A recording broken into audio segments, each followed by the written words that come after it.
নমস্কার বন্ধুরা, আমি উমি হেসেল থেকে বলছি। আজকে আমি তোমাদের আলু পরোটা করে দেখাবো। তার জন্য আমি 250 গ্রাম ময়দা মেখে রেডি করেছি। আলুটা বয়েল করে নিয়েছি, দুটো পেঁয়াজ ঝিরিঝিরি করে কেটে নিয়েছি, ধনে পাতা নিয়েছি এক আটি, রসুন নিয়েছি আর 10 কোয়া, কাঁচা লঙ্কা নিয়েছি, আর এটা হচ্ছে লেবুর রস, আর একটু বিট নুন লাগবে। এবার আলুটা মিক্স করে দেখাচ্ছি। 1 চামচ ঘি দিয়েছি, রসুনটা দিয়ে দিলাম, দিয়েছি,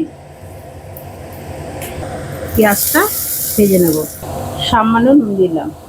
রসুন পেঁয়াজের যাতে কাঁচা গন্ধটা না আসে তার জন্য আমি এটা একটু ফ্রাই করে নিলাম। আলুর ভিতরে পেঁয়াজ ভাজাটা দিয়ে দিলাম, পেঁয়াজ আর রসুন। এবারে অল্প বিট নুন দেবো, ধনে পাতা কুচিটা দেব, আর লেবুর রসটা দেব। এবার ভালো করে এটা মেখে নেব, ভালো করে মেখে নেব। পরোটার পুরটা একটু কড়াইতে নেড়ে নিচ্ছি যাতে আলুর যে জলটা আছে সেটা টেনে নেয়, তাহলে পরোটাটা খুব ভালো হয়। পরোটার পুরটা হয়ে গেছে, আমি লেচিগুলো সব পুর ভরে রেডি করে নিয়েছি। এবার বেলে নেব। এইভাবে পরোটাগুলো আমি সব ছেঁকে নিচ্ছি। ঘি দিলাম,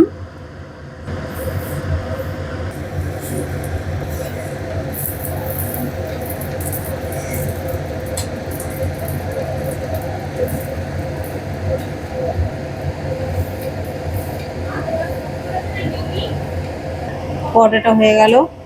আলুর পরোটাটা সাধারণত আমি ঘি দিয়েই বানাই বেশিরভাগ ক্ষেত্রে।